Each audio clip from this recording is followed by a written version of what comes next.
Hello, everyone. I'm David Lang. I'm the artist in residence here at the Institute for Advanced Study, and I'm very happy that you are here for this chat, this salon that we have this evening. This is the third of the salons we've had this year. The next salon, for your information, February 4th, you can put it on your calendar. Billy Tsen and Todd Williams, architects Billy Tsen and Todd Williams, will come and give a presentation about their design for the Obama Library, which is going to be very exciting. Just a little bit, excuse me, a little bit of bookkeeping for this event. I know that everyone is going to be having questions for our guests this evening. So if you can just put your name in the chat down below, you don't have to say what the question is, just put your name. And then when it comes time to question, I'll just call on you. And then you will be able to have a direct, at least as direct as we can be in Zoom conversation with our guest. So now is a great honor and pleasure to introduce to you Emily Wilson, who's a distinguished scholar, classicist, professor at University of Pennsylvania, in the department. Oh, I should also mention that as we go along, you should keep your microphone mute until we have a chance for questions at the end. Emily Wilson is a professor in the departments of classical studies and comparative literature. She is also probably best known at this particular moment as the translator of the recent and revolutionary version of Homer's Odyssey, which I have called a bestseller in the promotional material, and I've been assured by Dr. Wilson that it was a bestseller, at least compared to other translations of epic Greek poetry. But I have to say, this is an amazing translation. It's so plain spoken and unornamented and flows so beautifully that it calls out for being read out loud. And I know this because I battle tested it on my adult children. So when I got my copy of the book, I read it for 3 hours straight to my children, who did not make me stop. And it's an amazing translation, an amazing achievement. And it's an achievement which the Guardian newspaper says will change the way we understand this text forever. So without further ado, here is Emily Wilson.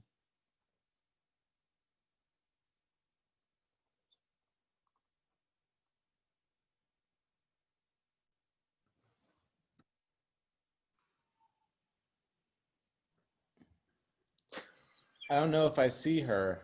David, I think we lost. We lost her. Yeah, around. Lost Emily. Well, it was wonderful having Emily with us. We hope to have her back. She's back. Fantastic. Okay. Should I do the whole introduction again? I don't think so. Okay, without further ado, Emily Wilson. And Emily, you are still on mute. Okay. Thank you so much for what I'm sure was a lovely introduction, even though I heard not a word of it. And thank you all for being here. I hope that my internet doesn't suddenly crash again. I have daughters who I think are watching Netflix on the same Wi-Fi account, and I'm worried that that's what's the issue is, but it should be okay. So I'm not going to do a talk today. Instead, I'm going to do just a little reading of a couple of translations that I'm working on, one of which I've finished and the other of which I'm still working on. And I mean, I know we're all, in a way, living in the world of plague all the time, so maybe this is the most depressing possible event for what should be a fun cultural evening, but I'm going to read two plague-themed passages The first is the beginning of the Iliad. I'm working on a translation of the Iliad. And of course, the beginning of the Iliad is about both a plague and a crisis of leadership, of crisis of authority. And I think both the issue of crisis of authority and leadership and who gets to be in charge, who gets to solve the problems when there is this clear disastrous issue that's killing many of the population, and how do we solve the plague? That's there in the Iliad. And then the second one is a translation of Sophocles' Oedipus Tyrannos, which has the same themes of there's a plague, there's a crisis of leadership, and there's also a crisis of knowledge, of when people don't even trust the sources of knowledge, who do we rely on to find out the truth? So I'm just going to read, and I'm going to try and make sure that I don't take too long, because I would love to hear questions, discussion, conversation from you. And I'm going to try and ham it up a bit, because I think everyone's on Zoom all the time. So hamming it up a bit is probably the only possible way to stop people being asleep. Anyway, so I'll do my best, but I hope I don't go away again by mistake. Okay, so the first passage I'm going to read is the Iliad. Book 1, The Quarrel. Goddess, sing of the cataclysmic wrath of Peleus' son Achilles, cause of so much suffering for the Greeks, that send many strong souls to Hades, making men a feast for birds and prey for dogs. The plan of Zeus was moving to its end, beginning when those two argued first, Lord Agamemnon and glorious Achilles. Which god caused their fight? The son of Leto and of Zeus, Apollo. Angry, he roused deadly plague through camp. The men were dying, all because Lord Agamemnon scorned Apollo's priest, Chryses, when he approached the swift Greek ships. He held a staff of gold, entwined with bands to glorify the long-range archer god, and brought a lavish ransom to set free his daughter. He beseeched them all, especially the two commanders, Agamemnon and his brother Menelaus. Sons of Atreus, and all you armed Greek fighters, may the gods on Mount Olympus let you sack the town of Priam and go home safe. Take this ransom. Give back my daughter and appease Apollo, far-shooting son of Zeus. The others all agreed they must respect the priest and take the lavish ransom. Only Agamemnon would not accept it, and with rude, harsh words he sent him off. Old man, if I find you lingering by these ships or coming back, your staff and holy wreaths will not protect you. I will not let your daughter go. She shall grow old in Argos, in my house, far distant from her own fatherland, and work the loom and share my bed. Go, do not make me angry. Go, if you want to live. At that, the old man was frightened, and he did as he was told. He walked in silence on the beach, beside the loud, resounding sea. He stood alone and prayed to Lord Apollo, son of Leto. Silver bow, listen, God of Tenedos, Chryse, and sandy Scylla, Mouse Lord, if I've ever built temples to your liking, ever burnt fat thighs of goats and oxen for you, grant my wish, and with your arrows make the Greeks repay my tears. Apollo heard his prayer. Enraged, he came from Mount Olympus, armed with bow and covered quiver on his back. His arrows rattled as he moved in fury. He came like night. He sat beyond the ships and shot an arrow His silver bow howled. First he struck the mules and running dogs, then turned his piercing weapon on the men. And always pyres were burning, piled with corpses. The arrows of the god flew through the camp for 9 days. On the 10th, Achilles called a meeting. White-armed Hera prompted him. She saw the Greeks were dying and it touched her. When they were all assembled, swift Achilles stood up and spoke. Now, Agamemnon, if war and disease together crush us Greeks, we'll have to turn and run from death back home. We have to ask a prophet or a priest or somebody who knows the ways of dreams, for certainly dreams come to us from Zeus, to tell us why Apollo is enraged. Perhaps he's angry at a broken vow or lack of lavish offerings to him. He may accept the fat of sheep and goats and turn this plague away from us. With that, Achilles sat back down again, and Calchas, the son of Thestor, stood. He was the best interpreter of birds. He knew what was and is to be. He led the fleet of Greeks to Troy through his prophetic art. Now, with all good intentions, he replied, "You order me, Achilles, loved by gods, to tell about the wrath of Lord Apollo, the long-range archer. I will speak, but you must swear an oath that with your words and hands you will protect me. I think I will anger a man who has great power over all the Greeks. They yield to him.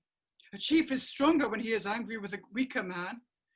He may bite back and swallow down his feelings for bitterness for that one day, but surely he'll hold his rage stored up inside his body until he has the chance to act it out. So you must tell me if you will protect me." Swift-footed Achilles said, "You need not worry. Say what you know about the will of gods. For by Apollo, whom you pray to, Calchas, when you reveal the signs of gods to us, no one will lay a heavy hand on you beside the hollow ships, not while I live and see the light. No Greek, not even if you point to Agamemnon, he who claims to be by far the best of the Achaeans." The seer took courage and replied, "The god blames us, not for a vow or hecatomb, but for the priest whom Agamemnon scorned, whose daughter he would not give back for ransom. That's why the archer god is hurting us, and he will keep on doing so. He will not drive off this plague till Agamemnon gives the quick-eyed girl back to her loving father without a ransom or reward, and takes a hecatomb to Chryse. Then we may appease the god." He sat, and then the warrior, powerful Agamemnon, stood up, bitter, his black heart filled with rage, his eyes like flame. He scowled at Calchas. "Prophet of disaster! Your words have never helped me. You are always foretelling doom. You've never said or done a single good thing.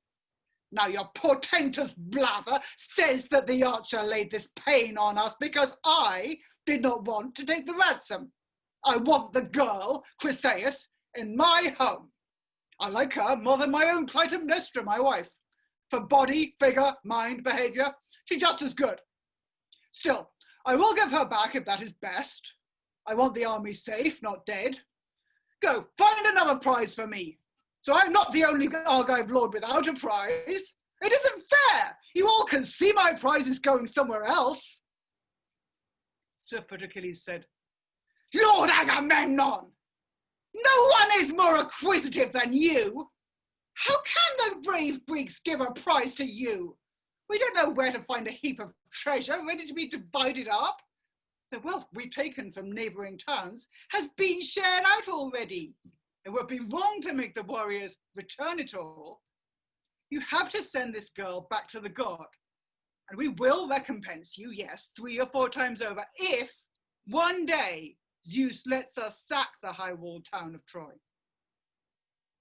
Lord Agamemnon said, "Godlike Achilles, you're tough, but don't be sneaky. You won't fool me or boss me. So you want to keep your prize and have me sit with none? You're telling me to give that girl back?" If the warriors give me a matching prize to satisfy me, fine. If not, I'll come and get your prize. Or Ajax or Odysseus, I'll make somebody angry. We'll discuss this later. But now let's launch the black ship on the bright sea, assemble men to row, and let's load on the hecatomb and pretty-faced Chryseis. One chief should lead, Odysseus or Ajax or Idomeneus or you, Achilles, superhero, to make sacrifices and pacify the archer god for us. Swift-footed Achilles scowled at him and said, incredible! You wear your shamelessness as if it were your clothes. Your mind is always obsessed with profiteering for yourself. What Greek would want to go and fight with you? I didn't come to Troy because I wanted to fight the Trojans. They have not wronged me. They never poached my cows or horses, never ruined my harvest on the fertile fields that feed the men of fear. My home country is far away. From here to there are many shadowy hills, reverberating seas. I came with you, you brazen cheat, to please you, to win for you and Menelaus glory through Troy. You dog face! Now all that is nothing, and you don't care. You're threatening to take my prize, for which I worked so hard and which the Greeks gave me. I never get a prize equal to yours when we Greek warriors are sacking wealthy Trojan towns. My hands work hardest and the friend is speed fighting, but when we share the spoils, you get much more. I come back to the ships with something small though precious when I'm worn out from battle. So I'm leaving for Thea now. I'll sail in my curved ships back home. I will not stay here disrespected, pouring out wealth and revenue for you. Chief Agamemnon said, then off you go, if that's your wish. I won't beg you to stay here for my sake. I have other men who'll give me respect, and wise Zeus gives me most of all. I hate you more than any Zeus-born chieftain. You always relish war and fights and conflict. You may be strong, but some god gave you that. Go home with all your ships and men and rule your myrmidons. I do not care about you. Your anger doesn't bother me. But I promise you this, just as Apollo's taking Chryseis from me, and I have to send her back with my ship and men, so I will come and take your prize, your pretty-faced Chryseis. I'll come in person to your tent to prove my dominance, and other men will shrink from talking back and trying to be equal. Achilles, wounded, felt his heart divided inside his hairy chest. Should he draw out his sword from by his thigh and rouse the men and slaughter Agamemnon, or hold back his anger, check his impulse? As he pondered in mind and heart, he drew his massive sword out of its sheath, but then Athena swooped down from the sky. The white-armed goddess Hera sent her because she loved both men. Athena, standing behind him, grabbed his chestnut hair, invisible to everyone but him.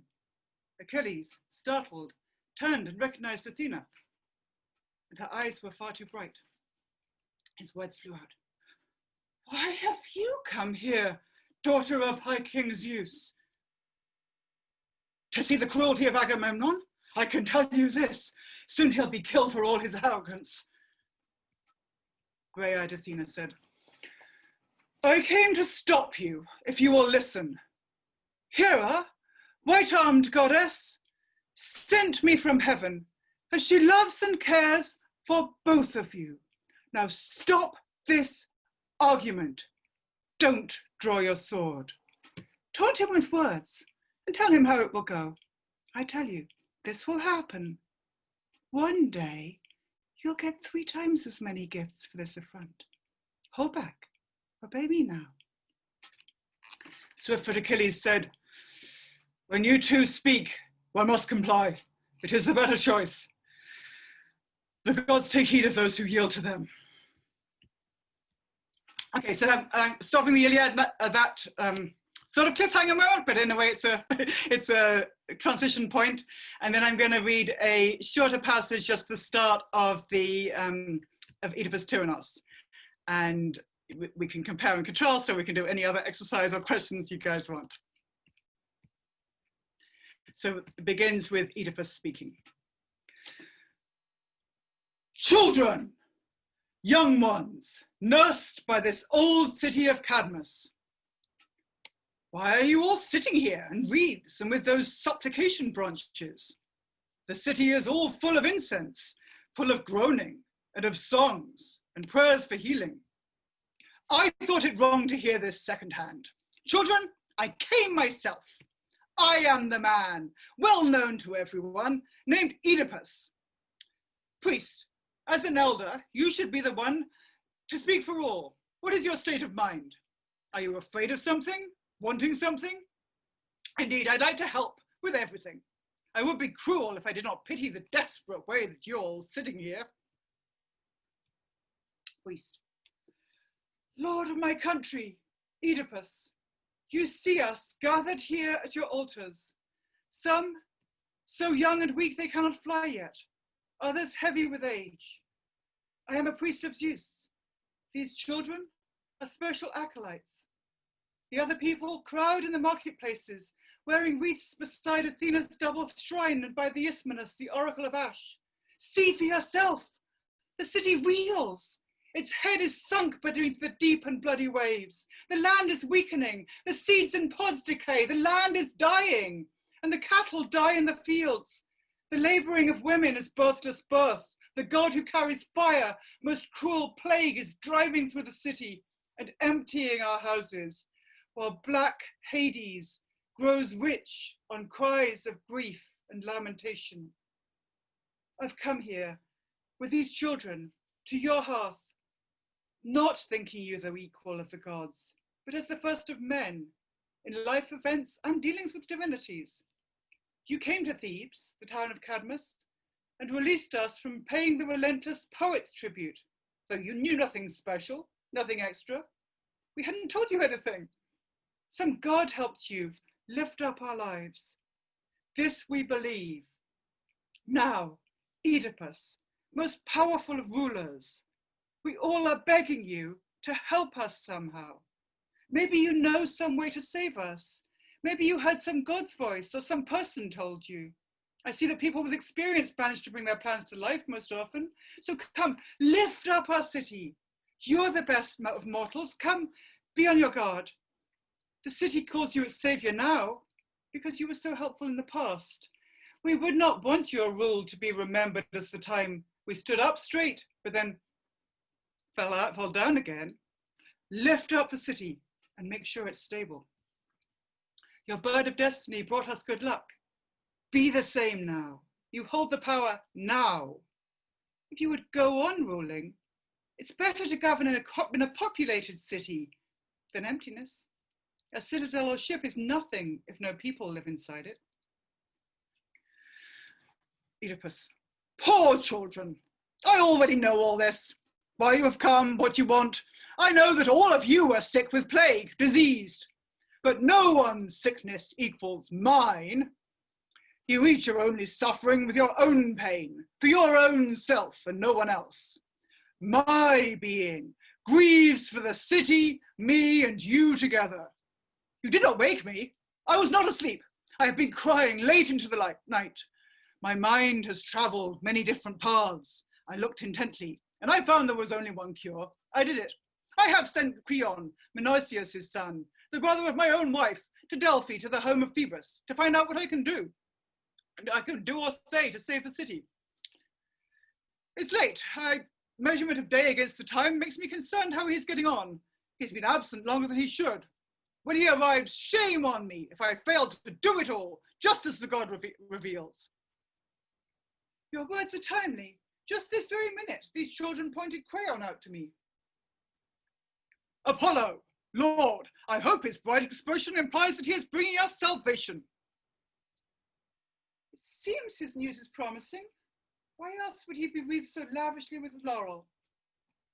We'll soon find out. He's now in hearing range. My lord, my brother, Creon, what's the word you bring us from your journey to the god? Good news. I mean, if everything goes right, all this disaster will turn out just fine. Explain yourself. What you have said so far makes me feel neither confident nor scared. If you want these bystanders to hear, I can speak now or we can go inside. Speak out to everyone. I feel more pain for them than for myself and my own life. Then I will tell you what I heard.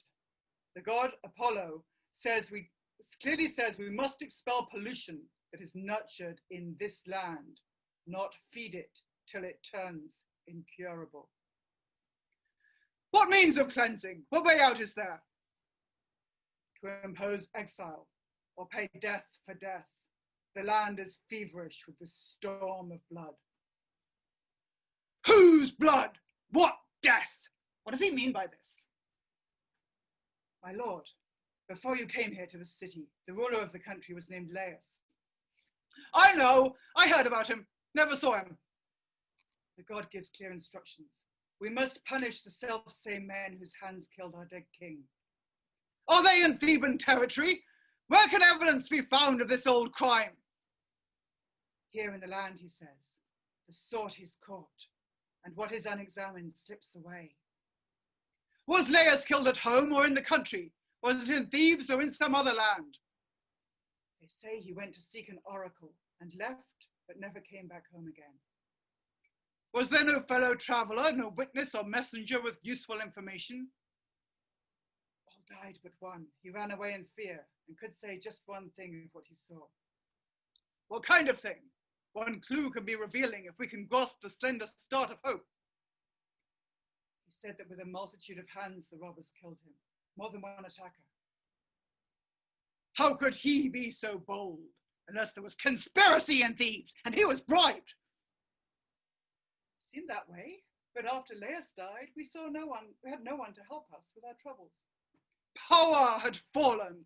What impediment prevented you from finding out the reason? The enigmatic Sphinx made us abandon puzzles and look at what was at our feet. I will begin again and shed fresh light. Apollo is quite right, and so are you to work so hard to help the murdered man, and you will see me also fight for justice, avenging both this country and the god. I will myself, for my own self, dispel pollution, not for distant relatives, because whoever killed him might kill me with that same swift avenging hand. So when I help the dead, I benefit myself. Now hurry, children, get up from those steps. Pick up your supplication reeds, and someone must gather all the Theban people. Tell them that I will do it all, for if the god is with us, we will have good luck or fall. Children, we can't get up because this man has made the proclamation that we came for. Apollo sent this oracle. May he arrive to save us and to end the plague. Okay, I'm going to end the reading there, and I would have to hear questions or thoughts or comments or objections or anything.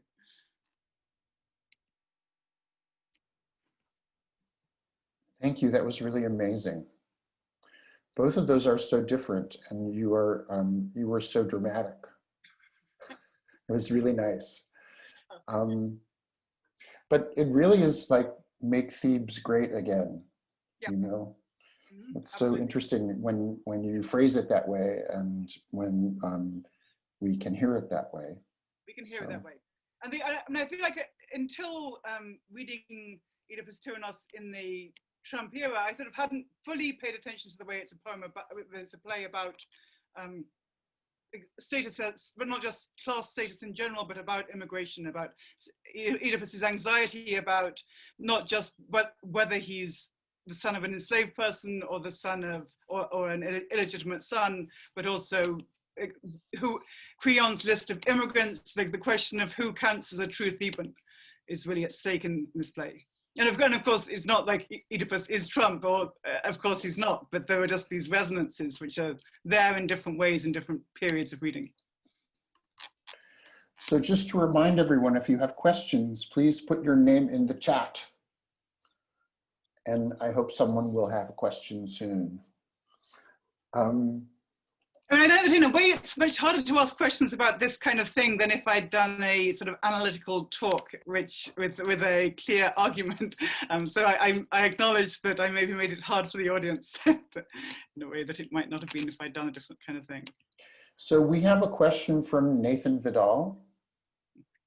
Hi. Hi. I guess I want to start by kind of a personal thank you. For my job talk for my current job that I have, I'm in classical Chinese literature and history. And the campus interview, then there's the dinner with faculty, and you need something to talk about. And it was shortly after your Odyssey had come out. So I brought it up and sounded smart and got the job. So maybe in some way, I should thank you for giving me something to talk about at the campus interview. I had a question for you. I imagine in for the Iliad translation, the principles of translation that you used would be similar to the Odyssey, and in some sense, you might not need to include that kind of translator's note that you did in the Odyssey in your Iliad translation. I would guess maybe. But my question would be then for Oedipus, to what extent do those principles of translation remain in play, or would you have to include a different translator's introduction to introduce a different set of translation techniques that you use? That's a great question. I mean, I kind of wanted to read passages from two different texts because I think it sort of highlights how every text is different. And I hope that they're going to let me do a translator's note for the Iliad as well. And I certainly feel that it's not like one can just plug and play exactly the same principles. I mean, once I started doing the Iliad, I thought I'm not going to assume that what I wanted to do for the Odyssey is going to be the same. I didn't assume that. I experimented for quite a long time with using a longer line. I mean, I used, as you know, as you could hear, I have now got back to pentameter, but I spent several months trying to figure out whether I could do some version of hexameter, partly to deal with the fact that the Iliad has so many more names. I was talking about this before the reading, and the names are so important in the poem. Then they have to have that full weight, and the names that are connected with other names, the names that are also titles, they're going to take up the whole line. Phoebus Apollo is one of the shorter names, but Agamemnon, son of Atreus, you have to have the patronymics because the whole male kinship networks are so central to what the poem is about. And there's no, I mean, whereas if Odysseus has a 6-syllable epithet and I translate it with a 3-syllable epithet, that's fine. And it seems to work, and it works for what I was trying to do with Anglophone verse. But that is not going to work if it's a patronymic, because there's no way to make the patronymic shorter. So I sort of played around with that quite a lot. And I think even just beyond the sort of boring technical question of how long are the lines, I also felt I don't want the mood of the poem to feel at all the same. I mean, I think the particular ways that the poem creates a sense of both social space and landscape space and emotion, soundscape. It's all different in the Iliad versus the Odyssey. I mean, they're poems from the same poetic world, but they're different. So, I mean, I hope that I get to do a translation that looks at the Iliad, and the Oedipus Tyrannos is for a Norton critical edition, and they didn't want a separate translator's note, and I thought that was actually okay for what it was. I had less of a clear sense in the Sophocles translation that I'm intervening within a dominant way of translating Sophocles. I think there's been a range of different ways of translating Sophocles in English. I mean, I think mine is somewhat different from what's out there already. I mean, I wouldn't have done it if I felt it was exactly the same as what's out there already, because I think there's absolutely no point in doing a retranslation which is close to something which is already there.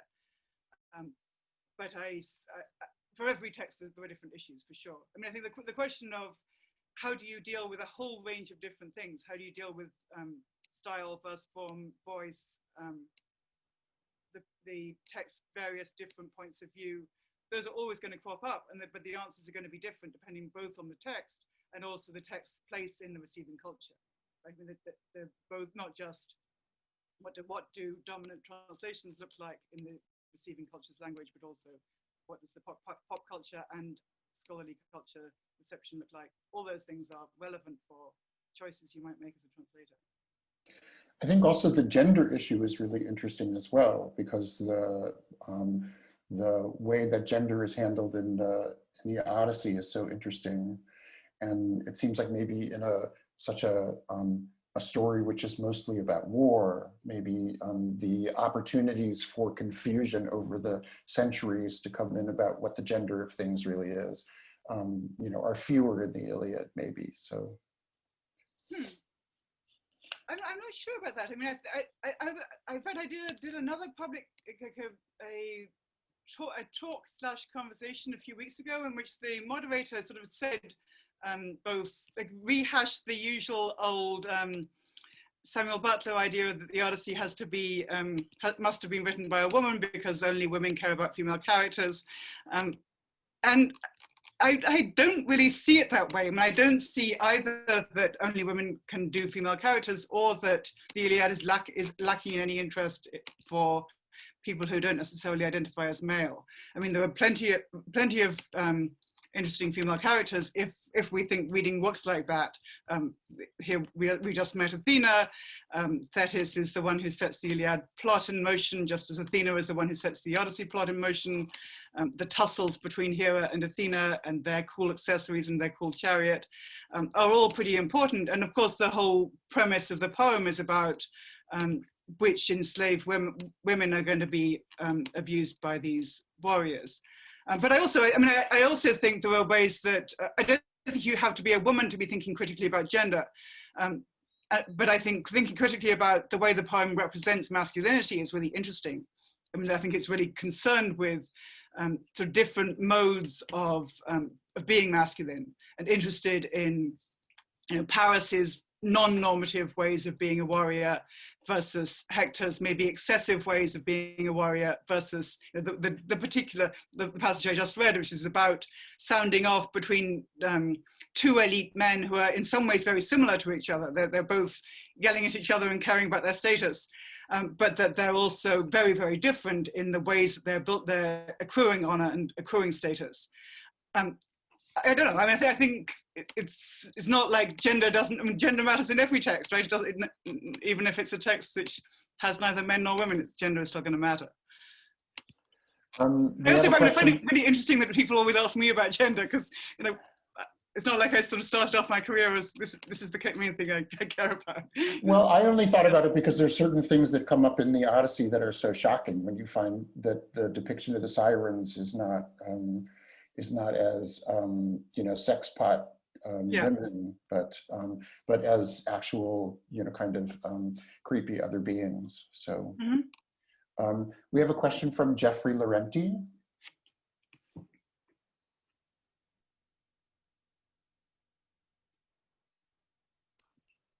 Okay, thank you very much. First, the performative reading was extremely convincing and made this worth being at home for another Zoom call, one of many every day.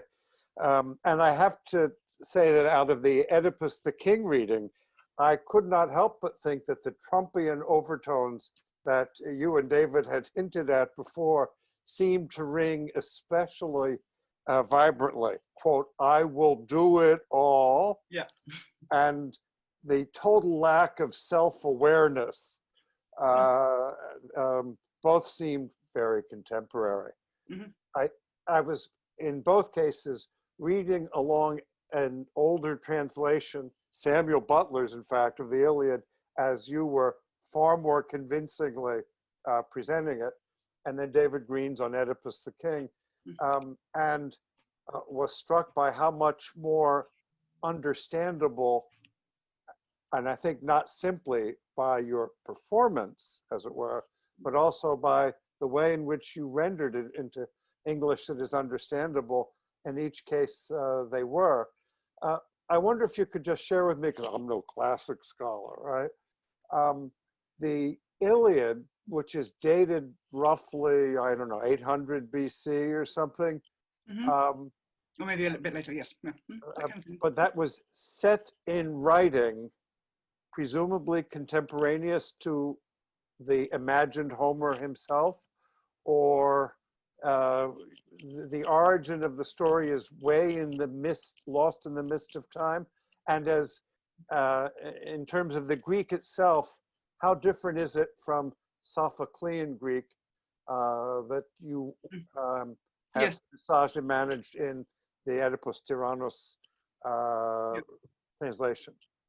It's extremely different, and I feel that there's always different things to try and balance against one another in translation. And I mean, I hope some element of difference is audible or legible in my translations. I mean, I hope that something of the dense metaphoricity of Sophocles, I hope that something like that is there in my translation. I mean, I don't know if people got the pun on impediment. It's to do with feet, and you look at what's on your feet, and there's all these punning things, and all the bloody ship of state, and all these sort of dense layered metaphors are there in Sophocles in ways that they're absolutely alien to Homer. But then there are elements of Homer that I think if I was doing a very, very different kind of translation, it would be possible to translate Homer in multiple dialects, because Homeric Greek is a Greek which is very, very distant from any language that anybody ever spoke, including in the 8th century. Because it's the product of a very long poetic oral tradition. So it emerges from different parts of the Greek-speaking world. Sort of as if you can imagine people singing the same songs in California and Glasgow, and then their song traditions sort of meld together, and then you get this language which is sort of mix of different dialects of English which never existed, you know, in speech together. But that's the language that we're going to use when we sing about, you know, the tales of Martin Luther King, or whatever it might be. If we can imagine some alternate version of American history that would do that. So I mean, I've actually had moments of just doing the thought experiment of what if I tried to do Homer like that, and I think it'd be really fun to do it, but I think it would come across as this is her trying to be Joyce. You know, it would read as a modernist experiment if I did multiple different dialects for Homer. So I felt that the other element of Homer, which I also think is definitely there in the Greek and is really important, is that there's a syntactical simplicity to Homeric verse and the way that the verses are built together. They're built in this sort of Lego block way of, you have one unit and another unit and it adds on, and then Agamemnon said this and he spoke in winged words and then he said that. And it doesn't have the difficult subordinated syntax, which you do sometimes get in Sophocles, but you don't really get in the same way in Homer. So I felt that in order to get the pacing, the clarity, the psychological depth in the characters, the drama, and the beauty and description, all these other things, I couldn't get that if I also wanted to do the gimmick of, I'm going to mix up some dialects. So you know, I could do some element of linguistic diversity, but I couldn't do all of that while also doing all these other things that I wanted to do.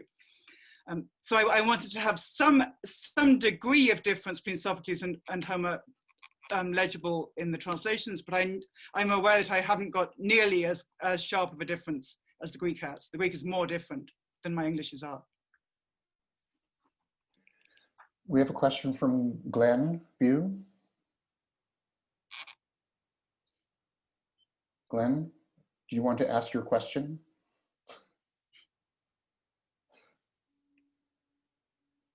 Oh, I'm not in residence. I live in Philadelphia. Yeah. Yes. Oh, okay. So you're not in residence at all this year, or you're just? I teach at Penn. I'm not at Princeton. Oh, okay, okay. So you're using your own Penn libraries and so forth for all of this. Okay, good. Yes. I use the Penn libraries, yes, and they're good. Pamela Long.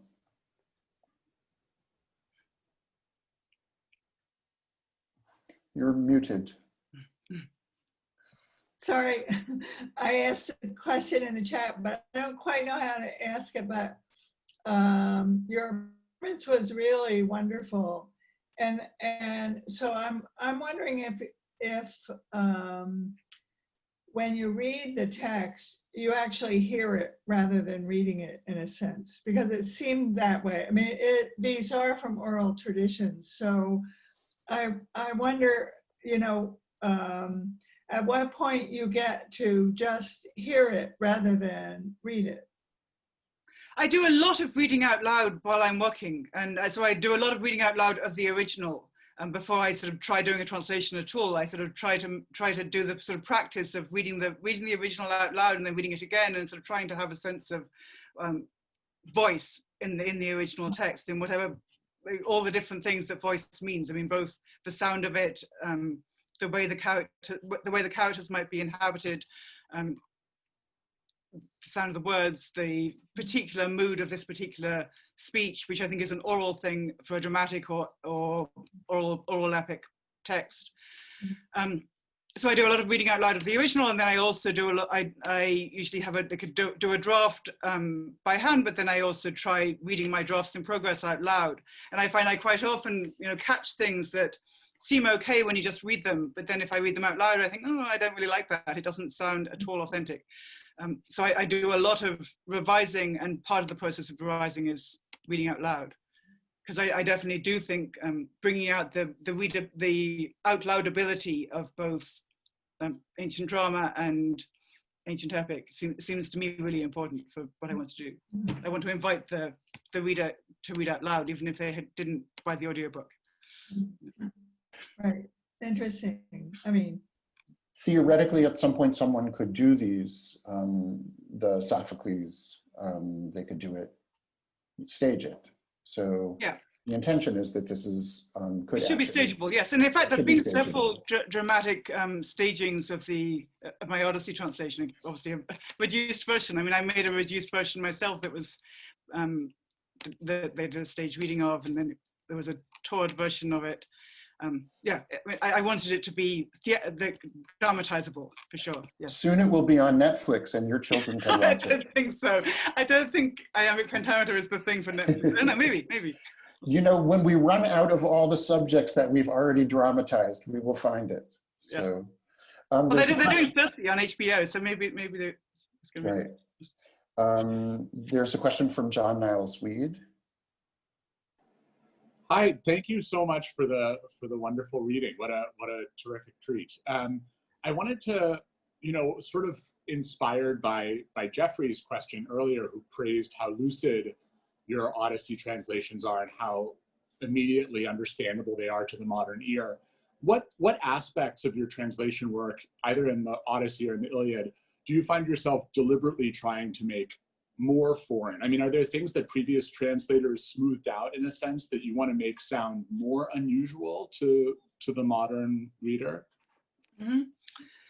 Yeah, I mean, so I try not to look at other translations while I'm working on mine. So I don't think I can answer that question really with the Iliad. I mean, I know more or less the kinds of things that are out there about the Iliad, but I'm not reading English translations of the Iliad for at least the next 3 years till I'm finished.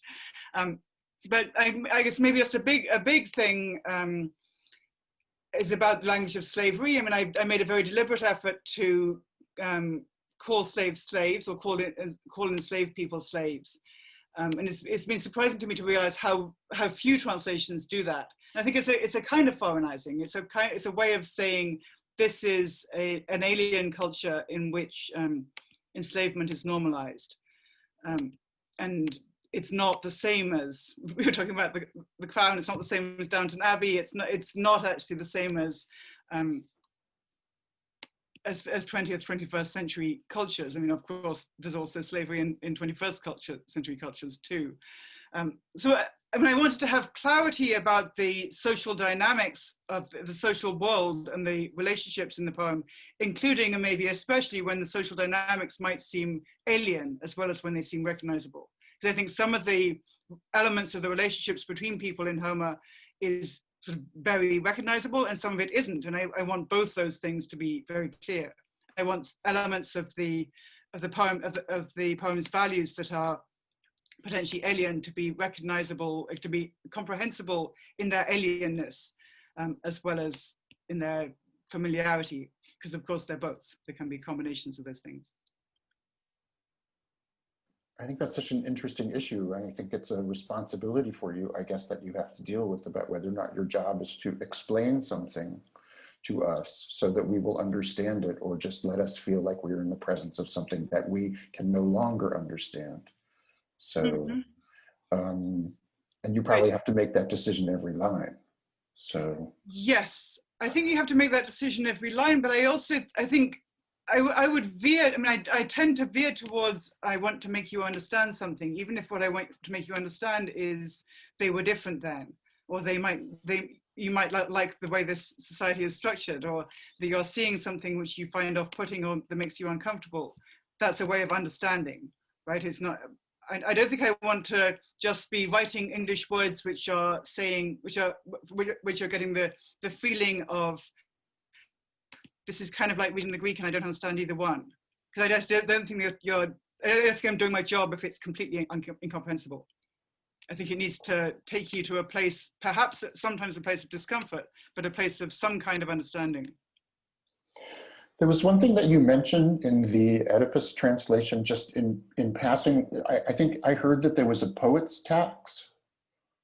Was there? The Sphinx is super interesting. That the Sphinx is not referred to as the Sphinx in Oedipus Tyrannos. She's referred to, and in that line, she's very interestingly referred to as an aioidos, which is a term usually used in Greek for the singers who performed bits of the heroic cycle, like the people who were creating the Iliad and the Odyssey. So the Sphinx is that kind of poet or singer, the kind who creates oral tradition poetry, and she was, according to the metaphor in that line, charging a fee for her wonderful singing performance, and her singing performance was, of course, what walks on 3 and 4 feet at dawn, and then the Thebans have to pay with blood for this dangerous kind of song. But I think it's very interesting in the play that the Sphinx is presented as a poet or an artist. She's not presented as a monster. She's presented as a sort of humanized kind of artist, and art is dangerous.